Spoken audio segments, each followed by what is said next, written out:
Salam jumpa pemirsa, apa kabar Anda? Tamu inspiratif kita kali ini adalah pejuang pendidikan yang berasal dari Dusun 2, Desa Kuala Lama, Kecamatan Pantai Cermin, Kabupaten Serdang Bedagai. Kurang lebih mengabdikan dirinya sebagai tenaga pengajar selama 25 tahun di Madrasah Kuala Lama, dan akhirnya kembali mengaktifkan kegiatan belajar mengajar yang dulunya sempat terhenti. Usahanya pun membuahkan hasil. Madrasah ini berkembang menjadi sebuah sekolah berbiaya murah bagi anak petani dan nelayan yang berasaskan ikhlas beramal. Ingin tahu seperti apa sosok pejuang pendidikan kita ini? Bersama saya Andiani Satria, inilah Selasar Budi.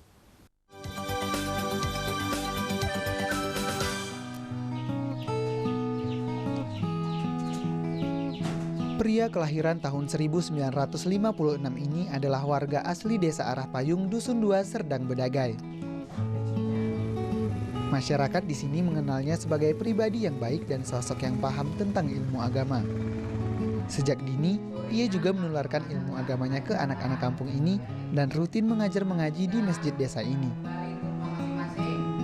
Madrasah Diniyah Takmiliyah Awaliyah atau disingkat MDTA Kuala Lama ini merupakan madrasah pertama yang ada di desa ini. Panggilan hati membawa Rahmat mengabdikan diri menjadi relawan pendidik di sini. Ia bersama 5 orang relawan lainnya mengabdi memberikan pendidikan agama kepada 86 anak nelayan dan petani. Di awal-awal membangun kembali kegiatan belajar di madrasah yang sempat vakum ini, banyak tantangan yang ia hadapi. Mulai dari menjadi tenaga pendidik tanpa honor selama 10 tahun, serta menghadapi relawan yang datang dan pergi karena alasan tidak diberi honor. Madrasah ini sempat berganti-ganti nama, tujuannya agar mereka dapat menerima bantuan dengan mudah. Namun sampai saat ini, bantuan yang mereka terima hanyalah berupa dana insentif sebesar 750.000, itu pun hanya diterima 1 kali dalam setahun. Adapun kelebihan dari madrasah ini adalah materinya masih menggunakan kitab kuning sebagai materi pendukungnya, seperti kitab Nahwu, Shorof, dan lain sebagainya. Mengabdi dan membangun pendidikan tanpa mengharapkan imbalan adalah wujud ketulusan Rahmat dalam mengembangkan pendidikan di daerah ini. Menyebarluaskan ilmu agama sambil menebar amal untuk meringankan biaya pendidikan anak-anak desa Kuala Lama. Usianya terus tergerus waktu, maka perlu ada generasi penerus yang mampu membangkitkan kembali semangat belajar di MDTA Kuala Lama.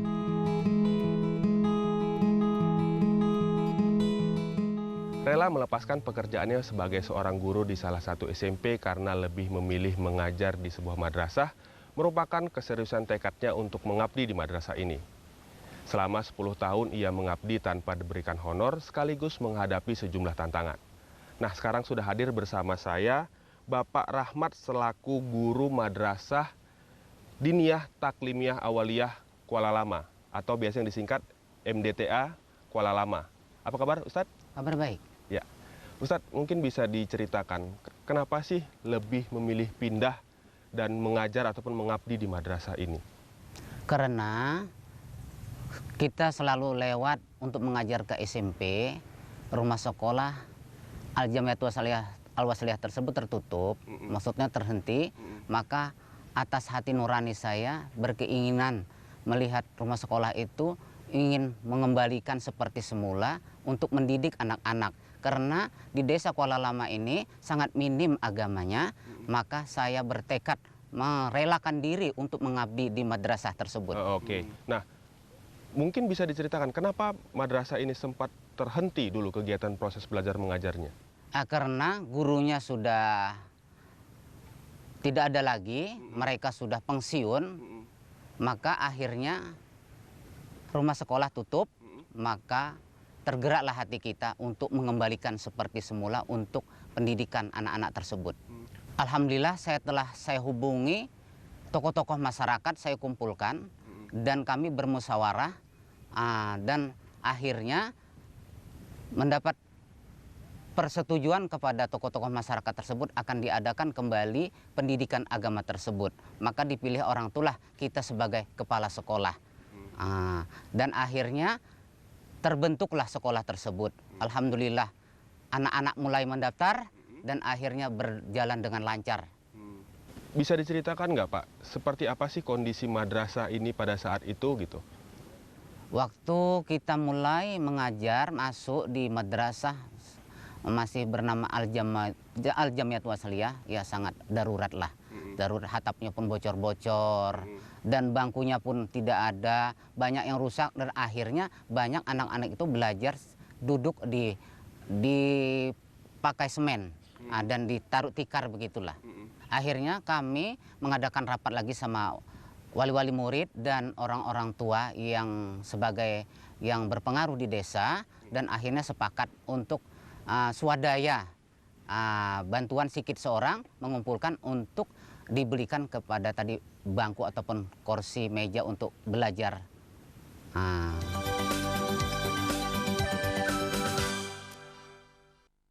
Ya, Pak, kalau dari angkatan, murid-murid yang sudah lulus, sudah berapa banyak jumlahnya yang lulus murid dari sekolah ini? Hampir kurasa ya tidak bisa dihitung, banyak sekali. Bahkan sampai sekarang ini yang memasukkan anaknya, orang tuanya pria ataupun perempuan, dulunya murid kita. Akhirnya yang dimasukkan kembali ke madrasah adalah anak-anaknya. Ya, berarti karena sudah hampir 20 tahun lebih, jadi generasinya pun juga kembali bersekolah di madrasah ini ya. Betul. Gitu. Apa sih Pak yang diajarkan di madrasah ini? Apakah ada bedanya madrasah ini dengan madrasah-madrasah yang lain? Perbedaannya karena di madrasah ini banyak diajarkan tentang, kalau dalam Al-Jamiatul Wasliyah, buku-buku kuning. Nah, kalau dari SPP-nya sendiri? SPP-nya 2015 ini karena atas musyawarah sepakat, yaitu orang-orang tua ataupun wali murid, akhirnya dinaikkan menjadi 10.000 per siswa. Ya, nah itu menarik Pak. Dalam artian gini, sekolah ini kan murah gitu ya. Kenapa masih bisa berjalan gitu? Sementara sekolah-sekolah lain yang berbiaya mahal juga jalannya juga agak susah gitu. Tapi madrasah ini dengan biaya yang murah tapi masih bisa berjalan gitu. Ya alhamdulillah, guru-gurunya yang ikut mengajar, mereka kita berikan honor ataupun balas jasanya dengan ala kadar minim. Hampir 1 bulan itu ada yang 100.000, ada yang 50.000. Tapi toh mereka rela mengabdikan diri. Katanya biarlah saya beramal. Di samping sini mungkin rezeki saya di lain. Baik, nah kemudian begini Pak. Sekarang madrasah sudah berjalan selama 25 tahun kurang lebih. Nah kemudian berkembang menjadi sebuah sekolah lagi. Itu bisa diceritakan kenapa berkembang menjadi sebuah sekolah? Karena SDIT ini ijazahnya ada melalui dinas, artinya bisa menyambung ke perguruan tinggi ataupun ke SMP ataupun sanawiyah. Sedangkan MDTA hanya perlengkapan. Toh ijazahnya memang dari Kementerian Agama, tapi belum bisa untuk melanjutkan ke sekolah perguruan tinggi, misalnya ke sanawiyah ataupun SMP. Ya, berarti supaya anak-anak di sini bisa melanjutkan sekolahnya secara umum gitu ya, karena ada sekolah dasar, kemudian tingkatannya ada SMP gitu ya. Ya, baik Pak Rahmat, kita tahan dulu perbincangan kita, nanti akan kita sambung kembali. Ya, pemirsa ingin tahu seperti apa kegiatan di sekolah dasar ini? Kita simak cuplikannya.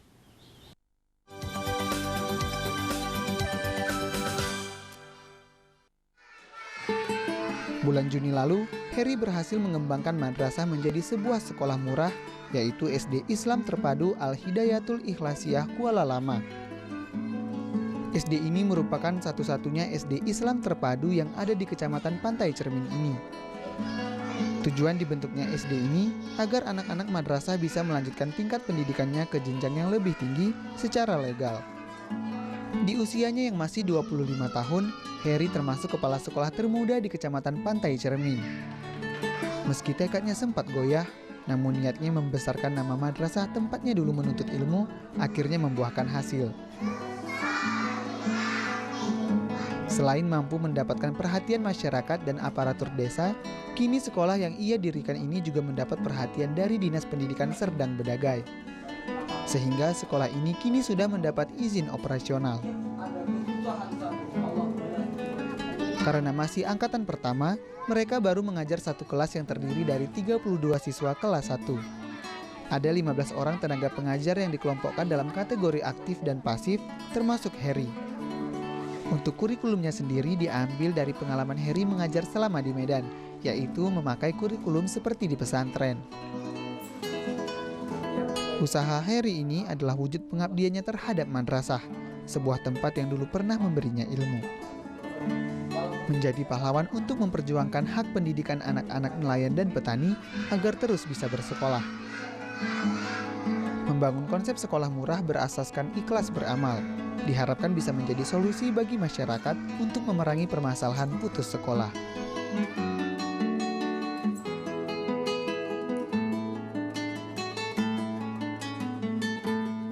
Ya, pemirsa masih bersama saya di program Selasar Budi dan kita kembali kedatangan satu orang tamu lagi yang merupakan salah satu mantan murid Ustadz Rahmat di madrasah.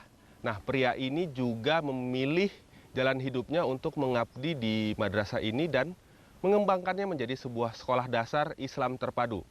Nah, sudah hadir bersama kita Bapak Heri selaku pendiri sekaligus kepala sekolah SD Islam Terpadu Al-Hidayatul Ikhlasiah Kuala Lama. Ya, terima kasih.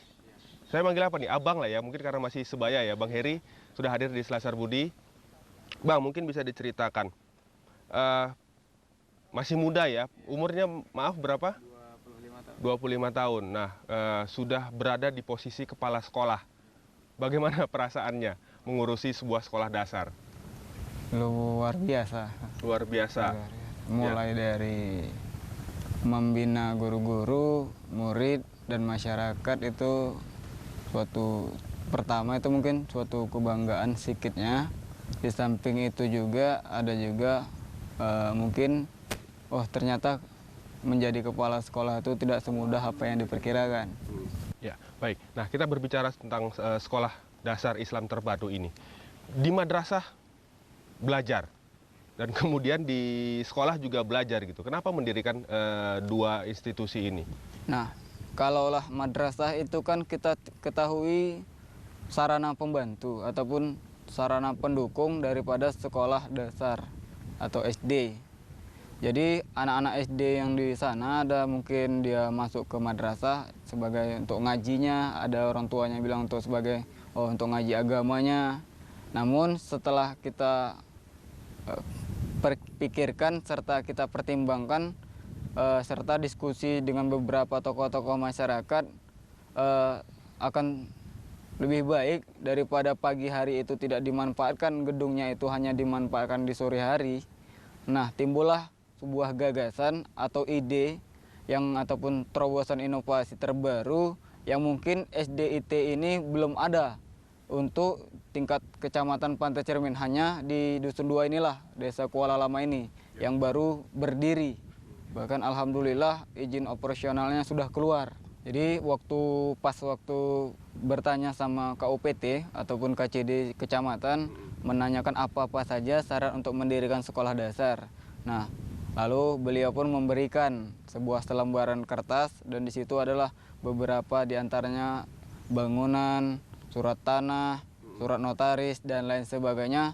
Secara perlahan-lahan saya melengkapi syarat-syarat tersebut dan bersama juga masyarakat mendukung bahwasanya syarat-syarat itu dilengkapi. Kenapa harus ada Islam terpadunya? Jadi SDIT ini dengan SD yang biasa kami tingkatkan bahwasanya kualitas agamanya itu lebih tinggi ataupun lebih banyak dibanding sekolah dasar biasa. Oke, baik. Berarti akhirnya berdirilah sekolah ini gitu. Nah, kalau begitu seperti apa posisi sekolah ini secara administratif? Alhamdulillah kalau untuk posisi administrasi itu posisinya itu bagus, sambutan dari kabupaten. Karena apa? Kalau dilihat dari sambutannya bagus, karena waktu pengurusan izin operasional mereka selalu membimbing.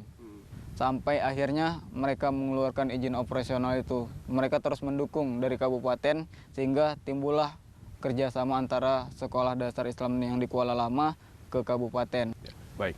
Nah, saya beralih ke Pak Rahmat ini. Pak Rahmat, bagaimana melihat sosok Bang Heri ini? Kan akhirnya ada generasi penerus Pak Rahmat bahwa ada orang yang mengabdi untuk madrasah dan sekolah ini. Bagaimana sih Pak Rahmat melihat sosok Bang Heri ini? Alhamdulillah, saya sangat bersyukur kepada Allah Subhanahu wa Ta'ala karena ada generasi yang akan menggantikan. Istilahnya, kata pepatah, kalau bisa jangan dipakai sebelum patah tumbuh hilang berganti. Maunya kita kan sebelum patah harus diganti.